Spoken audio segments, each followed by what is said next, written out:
저자와 관련하여 세리 마태는 마태복음, 베드로를 수행한 마가는 마가복음, 의사 누가는 바울 수행원 동력자로 누가복음과 사도행전, 사도 요한은 요한복음, 요한 1서, 2서, 3서, 요한계시록, 예수 동생 야고보는 야고보서, 역시 예수 동생 유다는 유다서, 베드로는 베드로 전후서, 바울이 로마서와 바울서신을 기록하였습니다. 역사 비평에는 본문 비평, 자료 비평, 양식 비평, 전성 비평, 편집 비평 등이 있습니다. 본문이 형성된 과정, 배경, 역사에 관심을 가지고 본문을 창으로 해서 그 안을 들여다봅니다. 역사 비평은 성서 본문의 최초 형태와 본래의 의미를 밝히는데 많은 기여를 하였습니다. 성서 비평의 꽃이며 열매라고 할 수 있는 편집 비평은 복음서 이해에 공헌하였습니다. 편집 비평 한 번 더 합니다.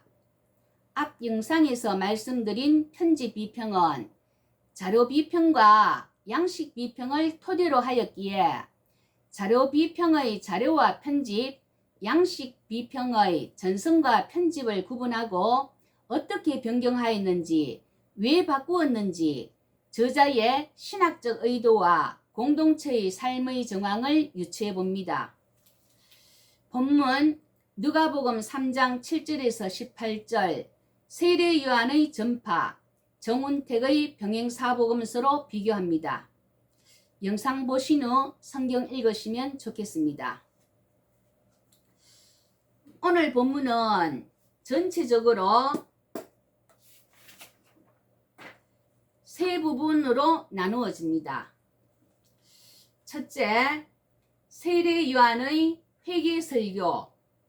마가복음에는 나오지 않고 마태복음 3장 7절에서 10절, 누가복음 3장 7절에서 9절 동일한 내용인 것으로 Q 자료를 인용하였다고 봅니다. 두 번째, 요한의 대답, 누가복음 3장 10절에서 14절에만 나오는 것으로 요한의 편집입니다. 셋째, 세례 요한의 메시아 예고, 누가복음 3장 15절 누가의 편집이 나오고 이어서 메시아에 대한 언급은 사복음서 다 나오고 3장 18절 누가의 편집으로 마치고 있습니다. 따라서 오늘의 본문은 Q 자료와 누가 편집이 혼합된 형태입니다. 그렇다면 누가는 Q 자료를 어떻게 변경했는지, 왜 바꾸었는지 살펴보겠습니다. 마태복음 3장 7절에 많은 바리새인들과 사두개인들이 그의 세례를 받으러 오는 것을 보고 누가복음 3장 7절은 자기에게 세례를 받으려고 나오는 무리들에게 말하였다. 차가 조금 있죠? 세 번역으로 누가복음 7장 29절 30절을 봅니다. 모든 백성과 심지어는 세리들까지도 요한의 설교를 듣고 그의 세례를 받았다.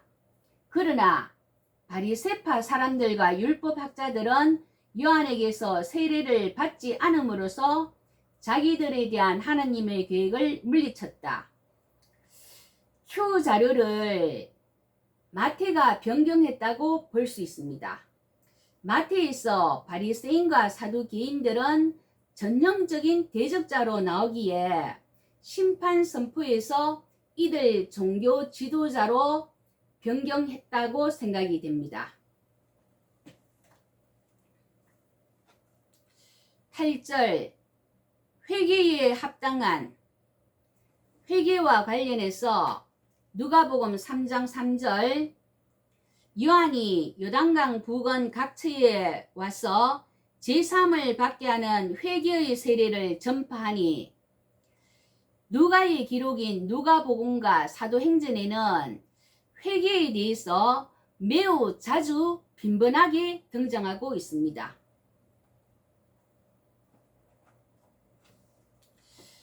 회개에 합당한 열매, 마태는 열매라고 했고 누가는 열매들을 맺고 단수와 복수로 지금 나누어져 있습니다. 마태복음에는 후속 묘사가 없기에 무엇을 시사하는지 명확지 않습니다. 앞영상 포도원 농부 비유에서 열매는 아버지의 뜻대로 하여야 행하여야 한다고 행함을 강조하였습니다. 누가복음 8절 열매들 후속 묘사가 조금 있으면 나옵니다. 우리 성경 개역개정 3번역 모두 열매로만 번역되어 있는데 오늘 공동 번역 한번 보겠습니다. 공동 번역 누가 3장 9절 너희는 회개했다는 증거를 행실로 보여라. 말로만 하는 것이 회개가 아니라 진심으로 회개한다면 나타나야 하는 행동이 있다 생각합니다.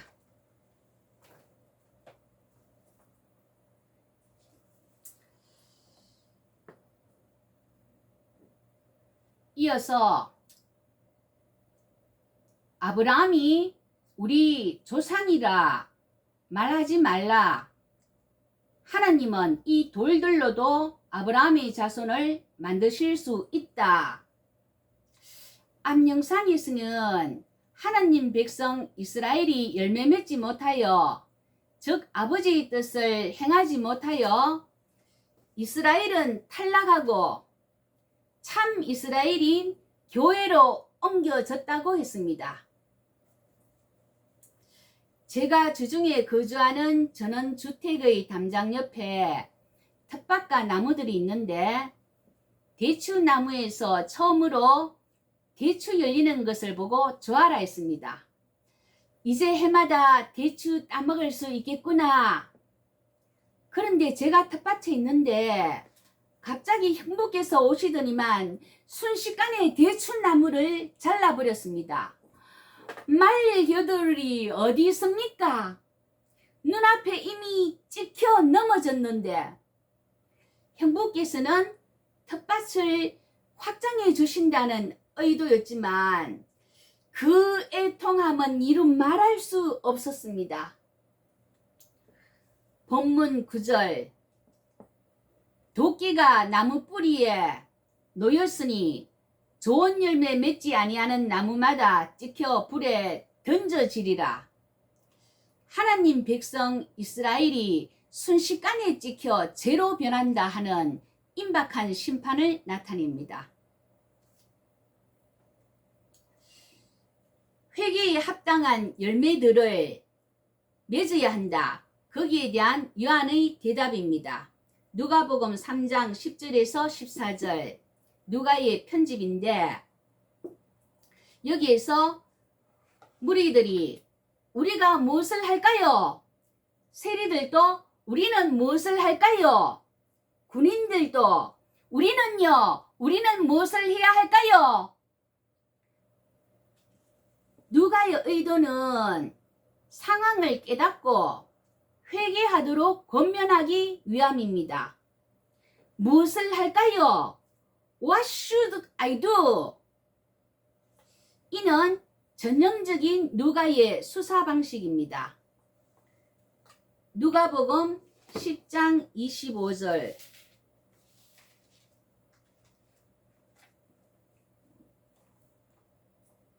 어떤 율법교사가 일어나 예수를 시험하여 이르되 선생님, 내가 무엇을 하여야 영생을 얻으리이까? 내가 무엇을 하여야?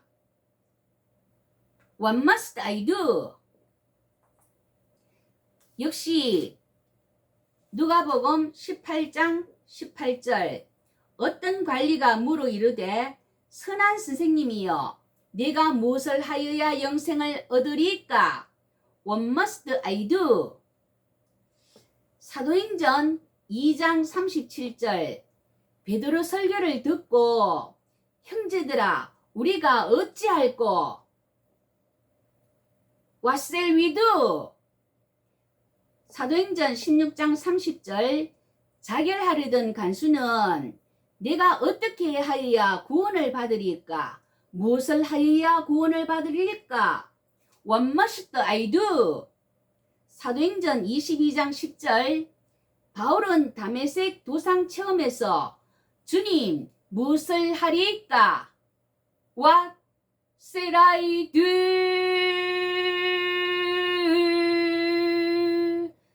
누가 스타일? 오빤 강남 스타일. 무리들의 질문에 대한 답변입니다. 11절 속옷이 두 벌 있는 사람은 없는 사람에게 나누어 주어라. 먹을 것이 있는 사람도 똑같이 하여라. 속옷은 빈자의 최소한의 의복입니다. 두 벌 있는 즉 최소한의 여벌 옷을 그마저도 없는 자에게 나누어 주어라.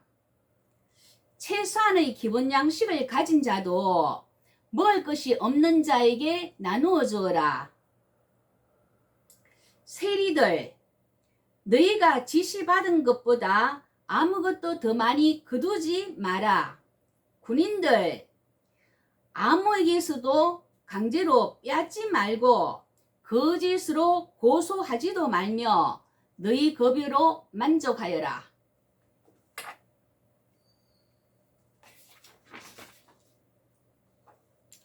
세리와 군인들은 직업활동에서 필연적으로 수반되는 부정의를 거두라고 합니다. 힘과 지위의 어용을 포기하라는 말은 어려운 결단을 촉구한 것입니다. 도끼가 나무 뿌리에 놓였고 순식간에 찍혀 불에 던져지는 임박한 심판의 그 촉박함은 철저한 회개와 그에 따른 합당한 열매들인 현실 삶의 철저한 변화를 필연적으로 수반하여야 함을 강조하고 있습니다. 편집 두 번째입니다.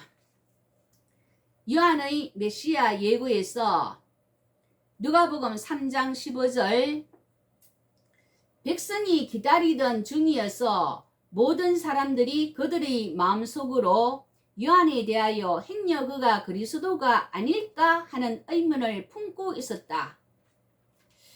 공간 복음서 중 특별히 누가만이 세례 요한이 백성들이 기다리는 메시아가 아닐까라고 언급하고 있는데 이에 대해서 16절부터 요한이 나는 물로 세례를 준다. 나보다 더 강한 분이 오셔서 성령과 불로 세례를 주실 것이다.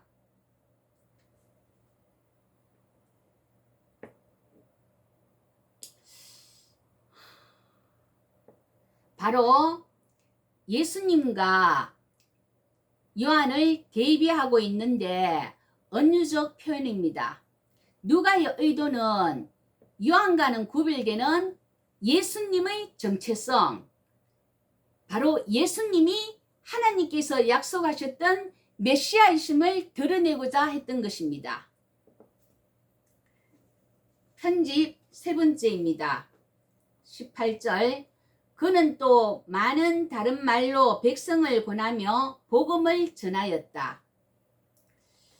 복음, 좋은 소식, 굿뉴스, 임박한 심판을 앞에 두고 있는데 그동안의 삶에 대해서는 묻지 않는다.